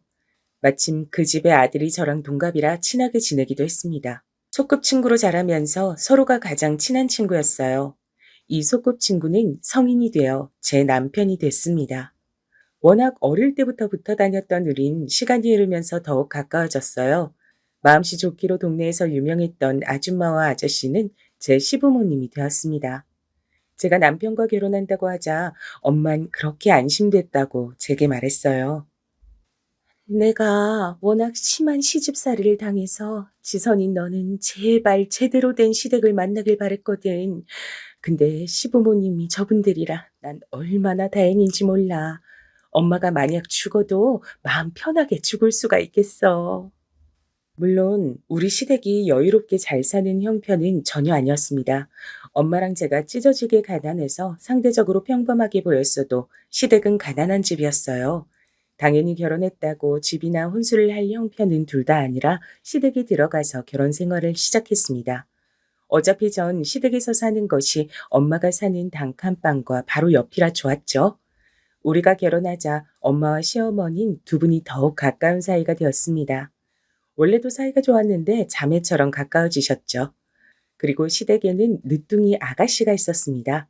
저랑 남편이 23살에 결혼했는데 아가씨가 그때 겨우 5살이었어요. 너무 어린 아가씨가 귀여워서 제가 엄마처럼 돌봤습니다. 시아버지와 남편은 둘이 같이 작게 과수원을 했어요. 워낙 작아서 딱 하루 벌어 하루 먹고 사는 형편이었죠. 만약 재배가 제대로 되지 않으면 꼼짝없이 굶어야 했습니다. 그래도 우리끼리 서로 의지하고 행복하게 살았습니다. 그러다 결혼하고 약 3달 정도 흘렀을 때 제 인생에서 가장 큰 불행이 오게 됐어요. 바로 친정엄마가 교통사고를 당하셨습니다. 엄마는 어린 저를 데리고 이 지역으로 와서 안 해본 일이 없을 정도로 일하셨습니다. 어린 제가 봐도 엄마는 늘 힘들어했던 것이 기억 속에 생생할 정도예요. 주로 청소와 식당에서 일했는데 그게 얼마나 몸에 힘든지 해본 분들은 아실 거예요. 엄만 그래서 안 아픈 곳이 없을 지경이었습니다. 어깨, 허리, 무릎, 손목 등 온몸이 아프셨죠. 그런데 그런 상태에서 교통사고를 당하니 너무 큰 파장이 오더라고요. 다행히 목숨은 건졌지만 수술 후에 재활하는 것이 너무 힘들었습니다. 원래 멀쩡하던 몸도 아니었고 사고가 꽤 커서 엄만 병원에 몇 달 입원하셨어요. 가난한 형편에 보험은 당연히 없었고 병원비가 너무 많아 막막했습니다. 엄마가 그동안 모은 돈으로 급하게 수술했지만 입원하는 동안 비용이 너무 많더라고요. 그때 시댁에서 막막한 저를 많이 도와주셨습니다. 아가, 이렇게 어려울 때 서로 돕고 사는 것이 가족이야. 이거 우리가 이번에 돈 받은 건데 병원비 보태라. 더 많은 돈을 주지 못해 미안하다. 곧 그래도 또 과일 팔면 돈 생기니까 그때까지 좀만 버티자. 응? 어머니, 이거 제가 받아도 되는 거예요? 안 그래도 우리 지금 돈 없어서 밥도 제대로 못 먹잖아요. 이 은혜는 제가 절대 잊지 않을게요. 우리 엄마 도와주셔서 정말 감사해요. 아가, 울지 말고 정신 똑바로 차려야 사돈도 금방 회복하지. 그리고 우린 가족이잖아. 우리가 조금 굶어도 일단 아픈 사람이 회복하는 게 우선이야. 거절해도 우리 마음이 편치 않어. 시어머니는 힘들게 번 돈을 다 저를 주었습니다. 시댁이 그렇다고 평범한 형편도 아니었거든요. 이때 우리 엄마 때문에 시부모님은 과수원을 담보로 대출까지 받으셨죠. 너무 감사한 마음으로 이 돈을 다 병원비에 보탰습니다. 하지만 안타깝게도 엄마는 그만 퇴원하지 못하고 그대로 병원에서 돌아가셨어요. 돌아가시기 직전까지 제게 시댁을 잘 만나서 다행이라고 말씀하셨습니다. 엄마와 둘이 살면서 유독 유대감이 깊었던 저는 엄마가 죽고 심적으로 정말 많이 힘들었어요. 아버지랑은 이미 연락하지 않아서 고아나 다름없었죠. 이렇게 힘들어하던 절 시부모님과 남편이 옆에서 많이 위로해줬습니다.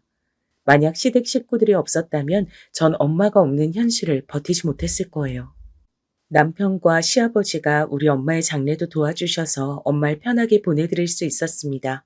원래도 시댁을 좋아했지만 결혼하고 바로 엄마를 보내면서 시부모님을 더욱 좋아하게 됐어요. 엄마가 살던 단칸방을 팔고 조금이라도 시부모님께 드리자 오히려 그 돈을 제 비상 용돈으로 쓰라고 하셨습니다. 우리 엄마의 병원비로 대출이 많이 생겼던 것을 알던 전 가만히 집에 있을 수가 없었어요. 그래서 과수원 일도 돕고 따로 시간을 내어 시장에 가서 일해서 돈을 벌었습니다. 시부모님은 무리하지 말라고 하셨지만 조금이라도 돈을 벌어야 했어요. 그러면서 어린 아가씨의 육아도 제가 도맡아서 했습니다. 아가씨도 새언니인 저를 무척 따르는 편이라 제가 거의 전담해서 키웠죠. 유치원 학부모 상담도 제가 갈 정도였습니다. 거의 저는 그냥 아가씨를 제 딸이라고 생각했습니다. 남편하고 저는 바로 아이를 가질 생각이었는데 생각보다 임신이 쉽지 않더라고요. 안 생기는 아이 때문에 산부인과 가서 검사도 여러 번 받았습니다. 그런데 남편과 저 둘 다 문제가 딱히 없다고 하더라고요. 아직 나이도 젊고 그냥 기다리라는 말이 전부였습니다. 그래서 아이도 없어서 더욱 아가씨를 챙길 수 있었어요. 그렇게 5년의 시간이 흘렀습니다. 아가씨는 어느새 학교에 입학했고 시부모님과 우리 부부는 빚을 갚느라 힘들었어요. 과수원이 잘 되는 편도 아니라 막막했습니다. 이런 도중 우리에게 큰 일이 생기게 됐어요. 그건 바로 누군가 버린 담뱃불로 인해 과수원과 우리 집이 홀라당 불에 타게 됐습니다. 너무 다행히 그때 아가씨도 학교에 있었고 우리 부부와 시부모님이 시장에 있던 시간이라 인명피해는 없었죠. 다친 사람은 없었지만 그 불은 초기에 잡을 수도 없었습니다. 결국 나무가 불에 타고 집도 불에 타서 도저히 복구할 수가 없었어요. 불이 꽤 큰 편이라 가구도 다 타고 말 그대로 망연자실이었습니다. 제 눈으로 보고도 믿을 수가 없었어요. 허망하고 황당해서 다 타버린 집을 보며 눈물만 흘렀습니다. 아이고, 이걸 어찌나. 그나마 있는 재산이라곤 집과 나무들이 전부였는데 이걸 어째. 이제 우린 어떻게 살아. 지금 빚도 많은데 어떡하나. 어떡해.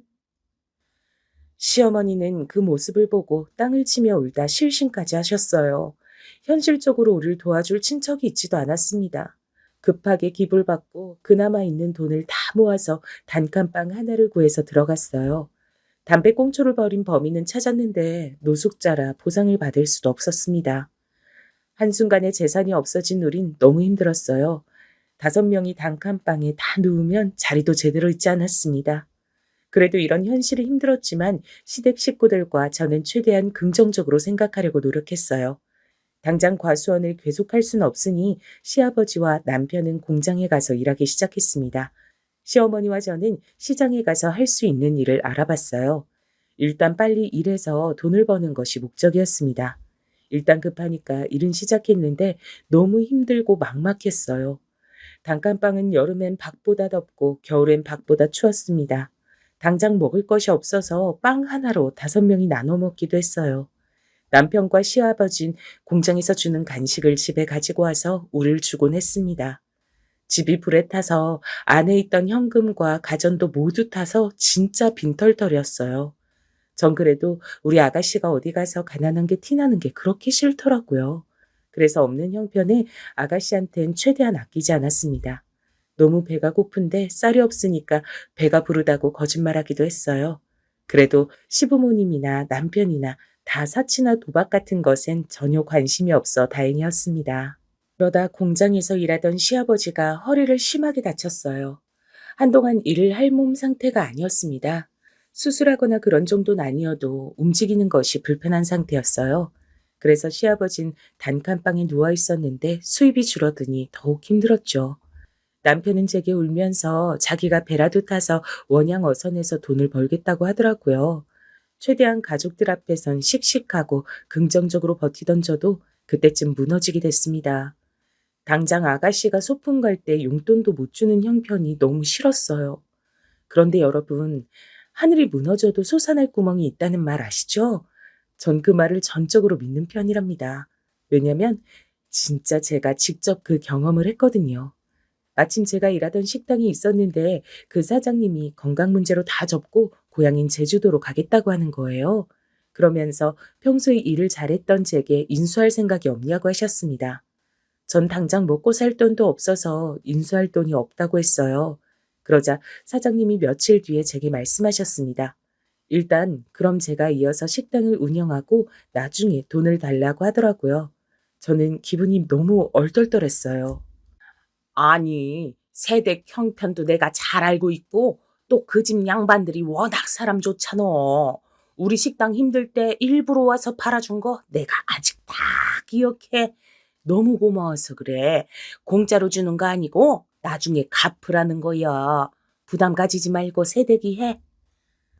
알고 봤더니 사장님이 가게가 힘들어서 문을 닫으려고 했을 때 우리 시부모님이 많이 도와주셨다고 해요. 또 일부러 친구들도 데리고 와서 먹고 그런 식으로 장사를 잘 되게 해주셨던 거예요.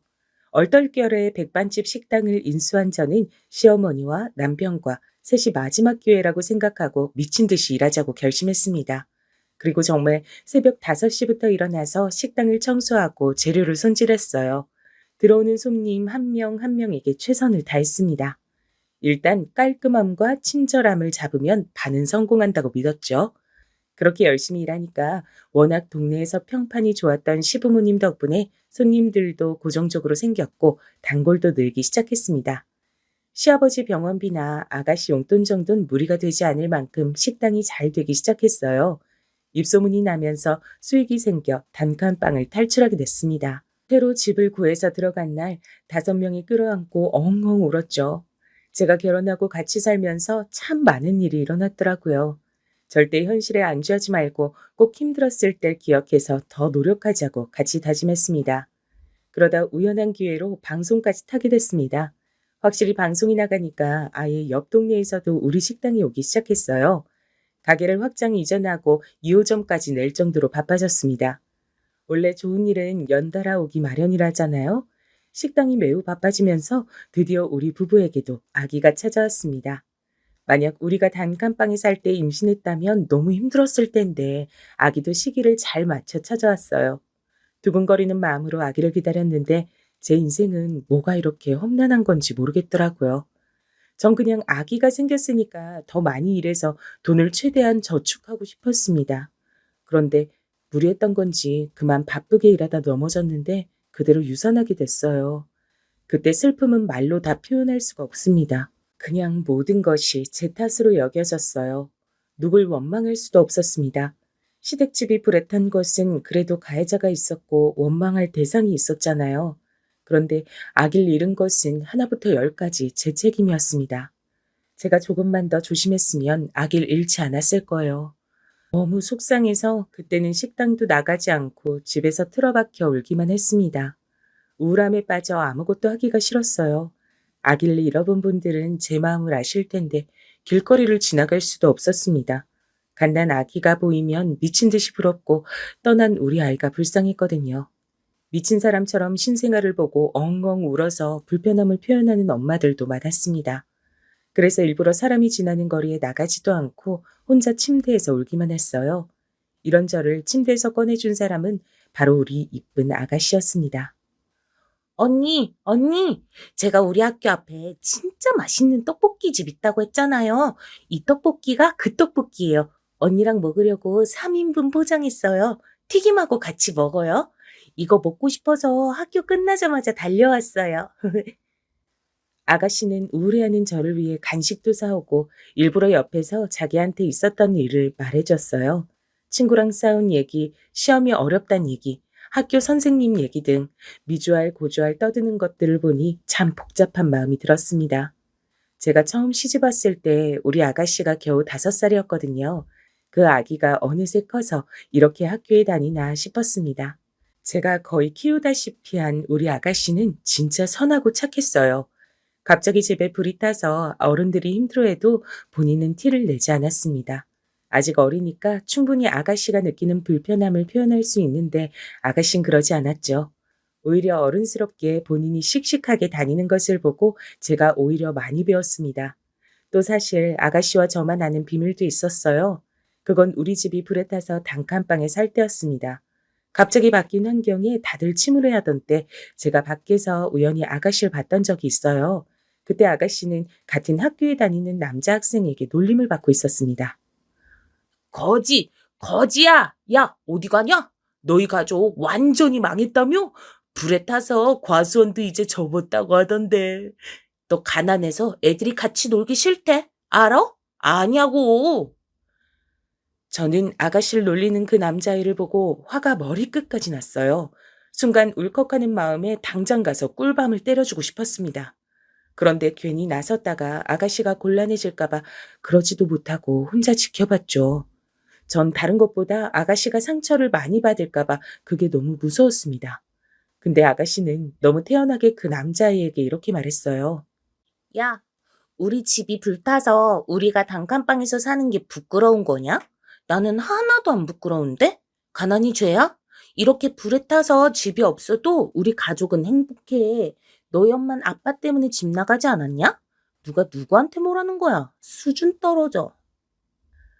아가씨는 눈 하나 깜빡하지 않고 저렇게 말했습니다. 남자아이는 아가씨의 말을 듣더니 얼굴이 새빨개진 채로 아무 말도 못하더라고요. 저라면 저렇게 말을 못했을 것 같은데 아가씨의 말을 듣고 제가 대신 통쾌했답니다. 옆에 있던 학생들도 아가씨의 태도를 보고 꿀먹은 벙어리가 되었더라고요. 나중에 제가 이 얘기를 꺼냈더니 아가씨는 웃으면서 시부모님께는 말하지 말아달라고 했습니다. 그렇게 우리 둘만의 비밀이 생겼어요.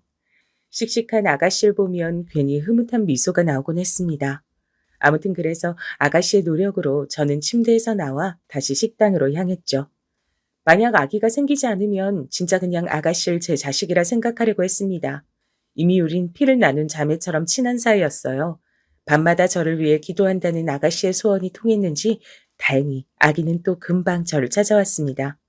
이번엔 절대 아이를 잃기 싫었어요. 그 마음은 우리 시댁 식구들 마음이 다 같아서 시부모님과 남편이 저를 진짜 손 하나 까딱하게 하지 않았습니다. 아예 식당에 오지도 말라고 하더라고요. 아가씨도 본인은 아직 미성년자 학생이면서 집안일을 하기 시작했습니다. 제가 기가 차서 하지 말라고 해도 듣지도 않았어요. 시어머니는 임산부에게 좋다는 한약도 사주셨고 각종 영양제와 몸에 좋은 음식을 매일 해주셨습니다. 조금이라도 제가 불편함을 느낄까봐 시부모님은 오로지 저를 생각해 주셨죠. 이런 마음 덕분인지 전 입덧도 없고 심한 임신 증상도 없었습니다.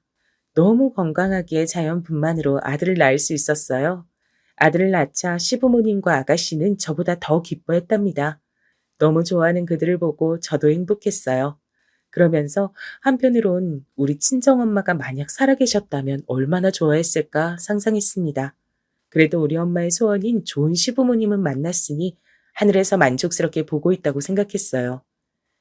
아기를 낳고 전 엄마가 되니 책임감이 더 늘기 시작했습니다. 그래서 식당 운영에도 박차를 가하기 시작했죠. 우리 가게에 오는 아기 손님들에게도 더 친절하게 하고 모든 손님이 좋았습니다. 단골 손님들은 제게 퍼주려고 가게를 하는 거냐고 물을 정도였어요. 다행히 시어머니와 저는 삶의 가치관이 매우 잘 통했습니다. 퍼주는 장사가 남는 장사라는 신념에 맞게 그냥 모든 손님에게 잘했어요. 다행히 그랬더니 손님들도 알고 더 찾아주셨습니다. 아기를 키우면서 시부모님의 도움도 많이 받았고 특히 아가씨의 도움을 많이 받았죠. 제가 아가씨를 키웠던 것처럼 아가씨가 우리 아들을 데리고 많이 여기저기 다녀서 너무 고마웠습니다. 그렇게 식당 운영을 하면서 돈을 꽤 벌게 됐어요.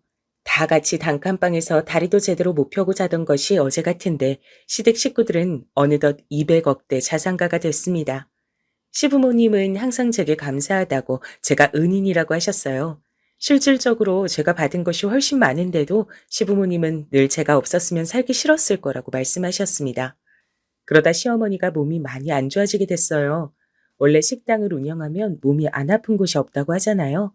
시어머니는 늘 제일 힘든 일은 본인이 직접 하셨습니다.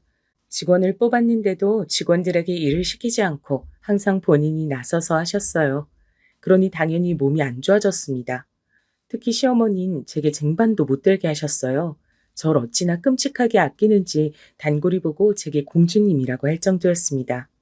아무튼 건강이 안 좋아진 시어머니 이제 식당을 접고 싶다고 하더라고요. 그동안 너무 고생하기도 했고 돈도 충분히 벌었으니 저도 동의했습니다. 권리금을 비싸게 받고 넘긴 후에 시댁 식구들은 거처를 고민하기 시작했죠. 시부모님은 우리 부부에게 아이 교육을 위해서라도 서울로 가라고 하셨습니다. 돈은 이제 많으니까 걱정하지 말라고 하셨죠. 전 마침 아가씨가 이제 대학생이 되니까 같이 살고 싶더라고요. 그래서 아가씨와 서울에 가서 같이 산다고 했더니 시부모님은 제게 그러지 않아도 된다고 했습니다. 어머니, 우리 단칸방에서도 같이 잤는데 아파트에서 못 잘까요? 그리고 제가 더 불안해서 그래요. 우리 아가씨 이렇게 이쁜데 혼자 살면 불안해서 밤에 잠이 안 올 것 같아요. 나야, 그럼 너무 고맙지. 그런데 미안해서 그래. 매번 아가 너한테 받기만 하잖아. 그래도 우리 딸이 엄마인 나보다 새언니인 아가 너를 더 좋아해서 다행이야. 워낙 어릴 때부터 엄마처럼 챙겨줘서 그런가 봐. 저한테 아가씨는 그냥 시누이가 아니라 친자매 이상의 존재였어요. 그래서 우리는 그때부터 서울에 와서 같이 살게 됐습니다. 처음엔 시부모님도 같이 올라오려고 했는데 아무래도 고향이 좋다고 거절하셨죠. 그리고 서울은 복잡하니까 한적한 시골이 좋다고 하셨습니다. 다만 심심해서 고물상을 운영하기로 했어요. 워낙 두 분이 평생 일해서 가만히 못 있는 분들이거든요. 저랑 남편은 서울에 와서 카페 하나를 작게 차렸습니다. 돈을 벌 목적보단 취미에 가까운 생활이었어요. 힘들게 식당을 운영하며 돈을 모았던 것이 자랑스러웠습니다. 확실히 서울에 오니 시골과는 환경이 많이 다르더라고요. 평생 시골에 살았던 우린 한동안 복잡한 서울에 빠져 정신을 차릴 수가 없었죠. 완전하게 다른 나라에 온 기분이 들었거든요. 아가씨는 예쁜 얼굴 덕분에 항공과에 입학했습니다. 승무원이 꿈이라 꼭 입학하고 싶어 했는데 아주 다행히 합격했어요. 키도 크고 외모가 뛰어나서 승무원에 딱 맞는 사람이었습니다. 아가씨는 학교 생활도 열심히 하더니 다행히 졸업하고 바로 승무원이 됐습니다. 그때까지 다행히 시댁에 별일이 없었고 오히려 하는 일마다 잘 되어서 우리끼리 그동안 고생했던 걸 보상받는 기분이라 좋다 그랬습니다.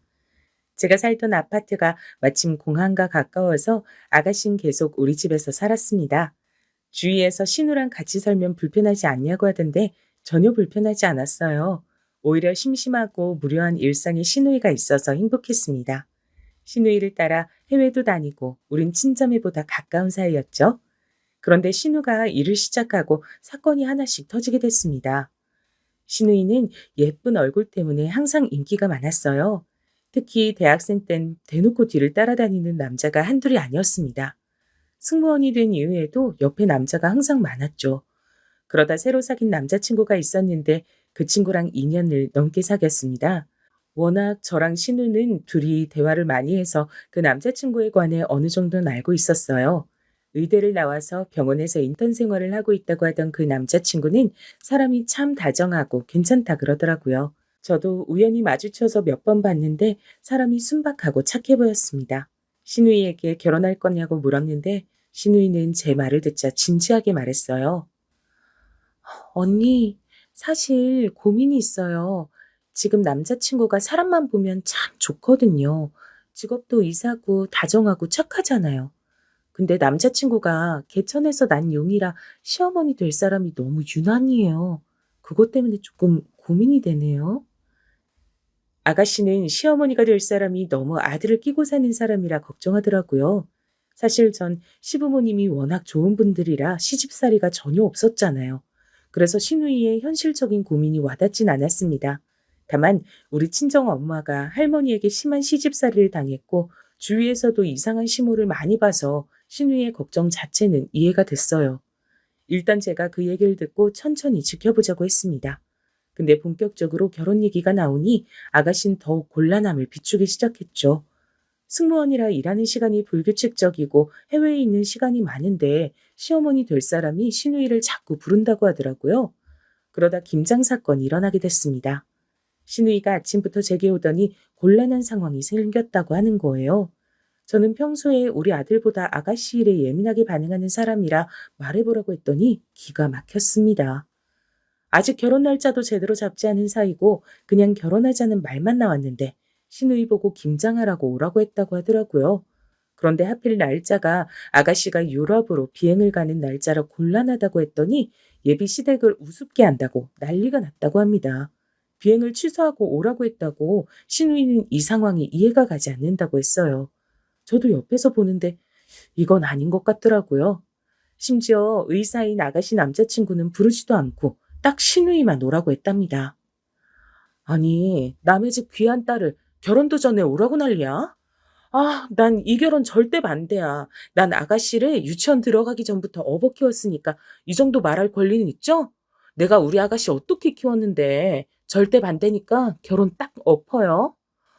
언니, 저 너무 곤란해요.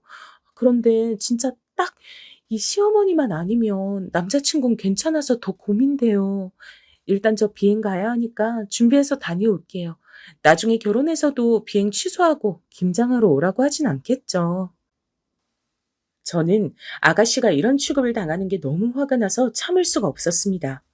제가 그렇게 힘들게 단칸방에 살았을 때도 우리 아가씨는 첫 번째로 챙길 정도로 아꼈거든요. 김장 사건이 지나고 결혼 전부터 조금씩 틀어지기 시작했어요. 사정상 상견례는 조금 뒤에 하기로 하고 일단 급한 아파트를 알아보기로 했거든요. 시부모님은 연세도 있고 무엇보다 지방이 있어서 제가 아가씨의 엄마처럼 챙기기 시작했습니다.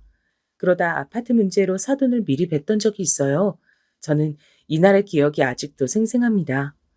그날은 예식장을 고르는 문제로 저랑 시어머니 그리고 시누이가 셋이 보기로 한 날이었어요. 원래 신랑과 신부가 고른다고 하던데 의사라서 바쁘니까 어쩌다 보니 셋이 보게 됐습니다. 저는 마침 김장 사건 이후로 시누이의 시어머니 얼굴이 너무 궁금해서 자진해서 가겠다고 했어요. 그리고 사돈 얼굴을 딱 봤는데 정말 저는 누가 보면 대통령을 낳은 사람인 줄 알았습니다. 어찌나 자만심이 얼굴에 가득한지 누가 봐도 욕망이 많았어요. 인상 자체가 너무 하나도 손해를 보기 싫다는 얼굴이었습니다. 일단 예식장을 고르는 것이 목적이라 같이 다니는데 전 나중엔 너무 창피했어요. 왜냐면 식장에 가는 곳마다 본인 아들이 의사라고 자랑하더라고요. 예식장 직원들이 예의상 맞장구 해주면 본인 아들이 초등학생 때부터 전교 1등이었다고 어찌나 자랑하던지 입이 안 아픈가 신기할 정도였습니다. 숨도 안 쉬고 아들 자랑을 하길래 전 나중에는 제 얼굴이 화끈거릴 지경이었어요. 우리 아가씨와 시댁의 의견을 종합해서 드디어 식장을 결정하고 예약금도 입금하고 같이 밥을 먹기로 했습니다. 그런데 밥을 먹으러 간 식당에서도 본인 아들이 의사라고 자랑하는 거예요. 여러분은 혹시 주변에 의사를 둔 부모가 있으세요? 혹시 그분들도 그러시나요? 아예 의사랑 상관이 없는 감자탕 집에서 왜 그걸 자랑하는 건지 이해할 수가 없었습니다. 밥을 먹는 내내 저한테도 어찌나 당신 아들을 자랑하던지 귀에서 피가 나올 지경이었어요. 저는 일단 한 귀로 듣고 한 귀로 흘리고 있었는데 순간 거슬리는 말이 점점 들리기 시작했습니다. 본인 아들은 귀하게 자랐다. 공부만 해서 여자를 하나도 모르는데 억울하다. 우리 아가씨는 얼굴이 이뻐서 많이 만나봤을 것 같다는 둥 자꾸 계속해서 제 신경을 거슬리게 했답니다. 그러다 제 앞에서 무슨 말까지 했는지 아세요? 전 이 말을 듣고 순간 욱해서 대답하려고 겨우 정신을 차렸습니다. 승무원이면 해외도 여기저기 다닐 거 아니요? 혹시 우리 의사 아들은 한국에 두고 다른 나라야 나라마다 남편 있는 건 아니지? 사기 결혼하고 그러면 안 돼. 우리 아들이 의사라서 돈 많이 버니까 그 돈으로 딴짓하면 안 된다. 말씀이 조금 지나치세요. 우리 아가씨 그런 사람 아니에요. 학생 때도 공부 얼마나 잘했는데요. 직장인이 되어서도 돈 벌어서 새언니인 저까지 챙길 정도로 착한 사람이에요. 제가 꼭 참고 말한다고 말하는데 순간 목소리가 떨리더라고요. 겨우 이성을 붙잡고 말했는데 시누이가 옆에서 제 손을 꼭 잡았습니다. 이날 무슨 정신으로 밥을 먹었는지 모르겠어요. 밥을 다 먹고 택시를 타고 급하게 집에 오는데 아가씨의 얼굴을 보자 눈물이 자꾸 나왔습니다.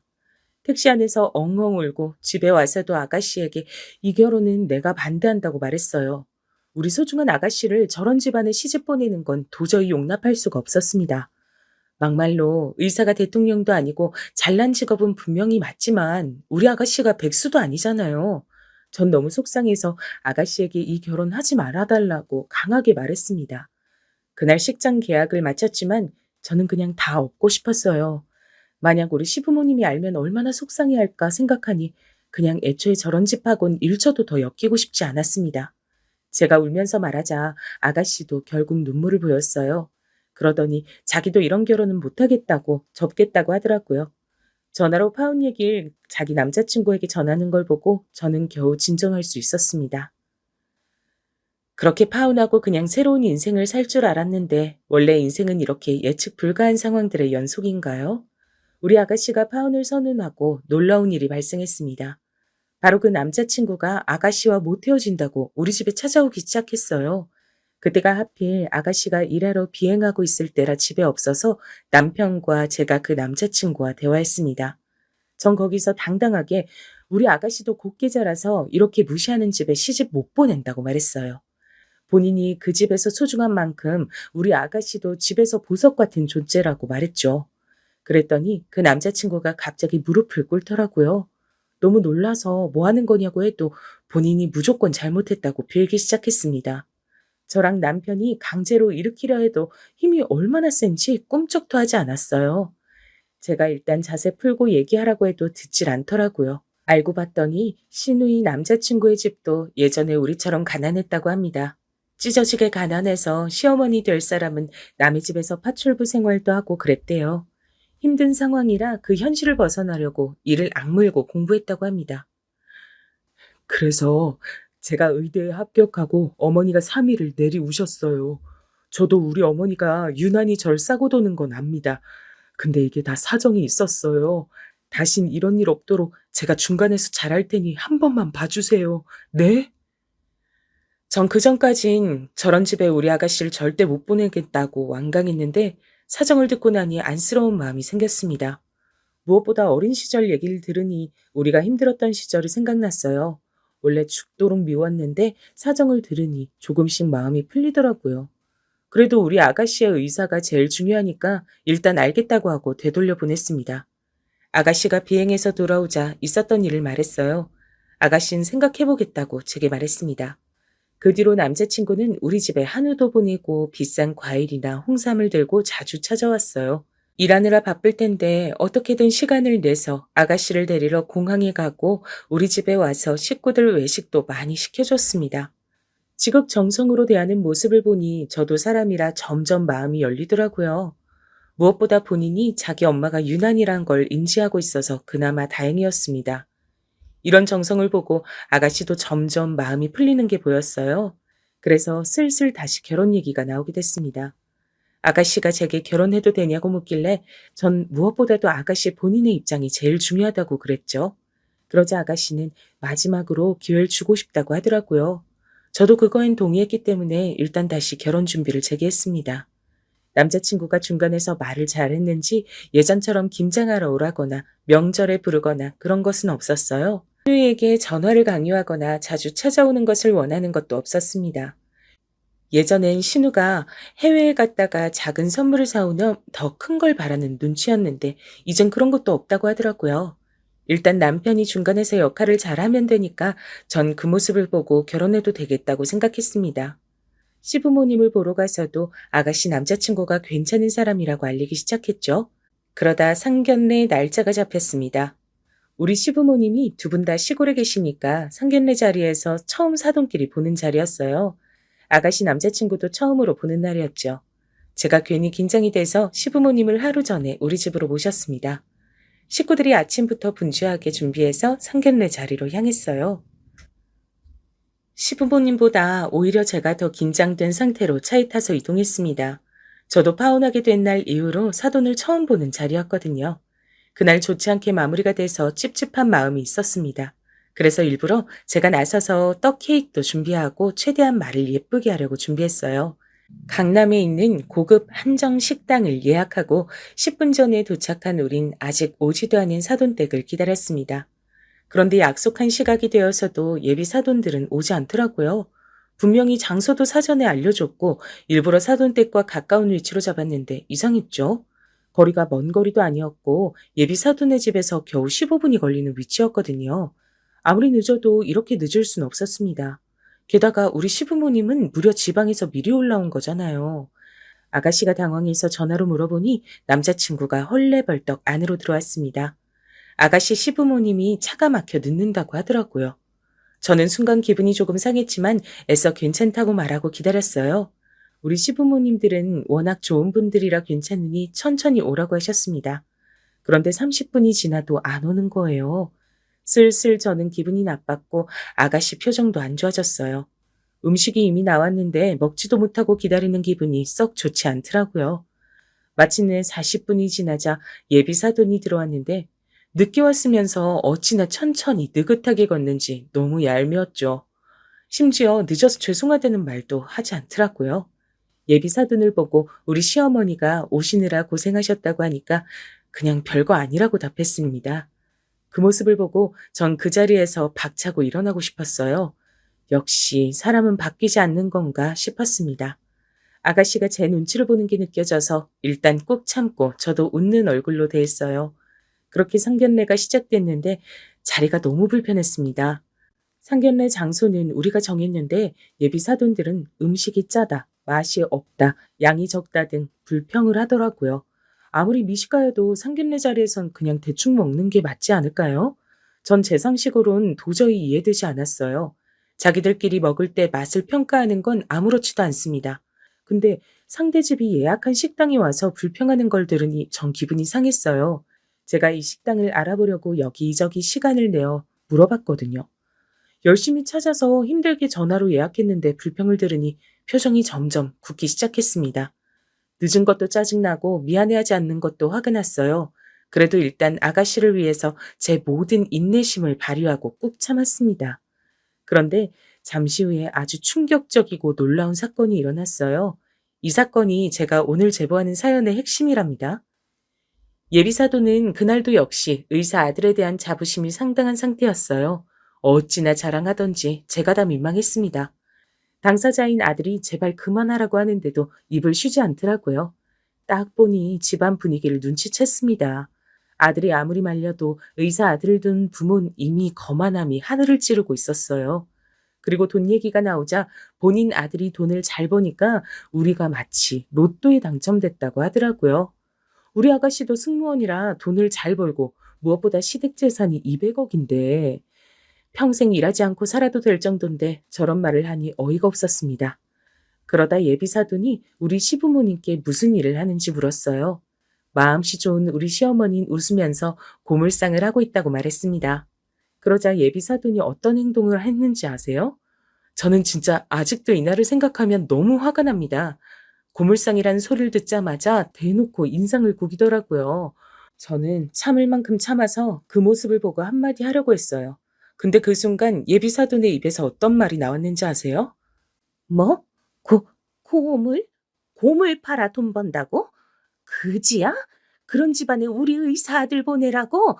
참나, 양심이 있는 거야, 없는 거야? 어디 거지 집안이 우리 의사 아들을 넘봐?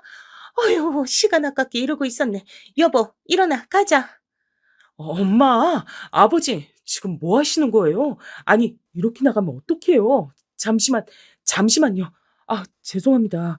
우리 부모님이 제가 외동아들이라 이렇게, 아니, 아이고, 어떡하지? 엄마, 아버지. 우리 시부모님이 고물상을 한다는 소리를 듣고 예비 사돈들은 그대로 자리를 박차고 일어나서 방을 나갔습니다. 전 순간 이게 무슨 일인가 싶더라고요. 도저히 이해할 수가 없었죠. 예의가 없어도 이렇게 없을 수가 있나요? 누가 보면 진짜 미국 대통령이라도 나온 줄 착각할 정도였습니다.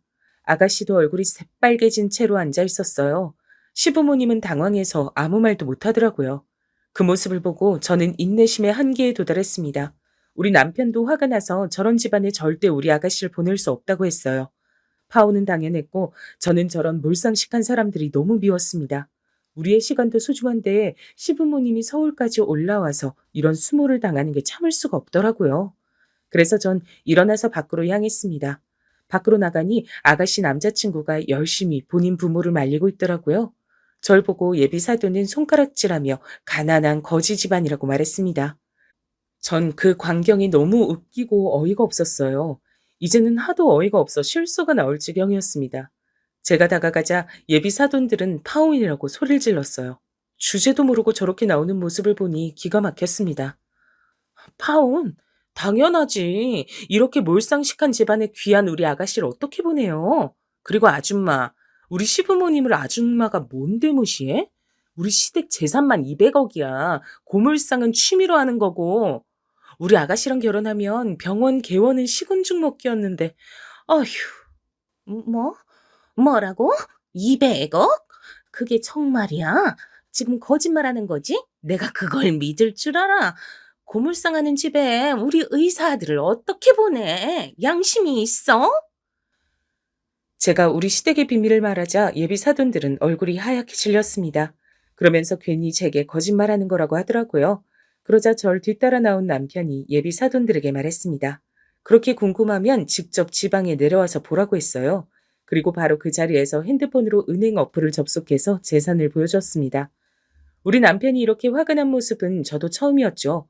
대놓고 잔액을 보여주니까 예비 사돈은 그 금액을 보고 순식간에 꿀먹은 벙어리가 됐습니다. 아가씨의 남자친구도 이 사실을 몰랐던 건지 우리에게 빌기 시작했습니다. 하지만 이미 우린 기분이 상할 대로 상한 뒤였죠. 상견례 자리에서 이러는 모습을 보면 나중에 우리 아가씨가 어떤 대접을 받을지 눈에 보였거든요. 그래서 예비 사돈들이 아무리 빌어도 되돌릴 수 없었어요. 안에 있던 아가씨까지 밖에 나와서 그 식구들을 보며 살면서 마주치지 말자고 하니까 예비 사돈들은 그제야 본인들이 미안하다고 하더라고요. 아까까지 그렇게 우리 집을 무시하던 사람들이 저러니까 너무 웃겼습니다. 상견례는 이렇게 마무리됐고 아가씨는 아예 전 남자친구 번호도 삭제했습니다. 우리는 또 그 사람이 찾아올까 두려워서 아예 이사 가기로 했습니다. 전 다른 것보다 우리 시부모님이 상처받았을까봐 그게 너무 무서웠어요. 근데 다행히 시부모님은 제가 생각했던 것보다 강한 분들이었습니다. 제게 그동안 있었던 얘기를 듣더니 오히려 고생했다고 하더라고요. 시어머니는 제가 굳이 안 겪어도 될 상황을 겪었다고 마음 아파하셨습니다. 아가씨에게 듣기론 그 뒤로 예비 사돈들이 연락이 계속 왔다고 하더라고요. 아무리 차단해도 자꾸 다른 번호로 연락해서 결국 아가씨는 번호도 2번이나 바꿨습니다. 믿을 것은 의사 아들이 전부였던 그 지방과 이제 엮이지 않아도 된다니 너무 좋았어요. 우리 아가씨는 예쁘고 착해서 금방 다른 남자친구가 생겼답니다. 이번에는 사업하는 남잔데 의사 전 남친보다 훨씬 돈도 잘 벌고 사람이 건실해 보여 좋았어요. 아가씨는 제가 허락하지 않으면 절대 결혼을 진행하지 않겠다고 하더라고요. 그 마음이 이쁘고 귀여워서 얼마나 흐뭇했는지 몰라요. 여러분, 여기까지가 제가 준비한 사연인데 재밌게 들으셨나요? 여러분이 들으면서 흥미롭고 통쾌하셨으면 그것으로 만족합니다. 저는 우리 예쁜 아가씨의 다음 결혼을 도우려고 해요. 훨씬 좋은 조건의 남자를 만난 걸 보니 액땜했다고 생각하려고 합니다. 여러분, 제 사연 들어주셔서 진심으로 감사합니다. 그럼 전 이만 마치겠습니다.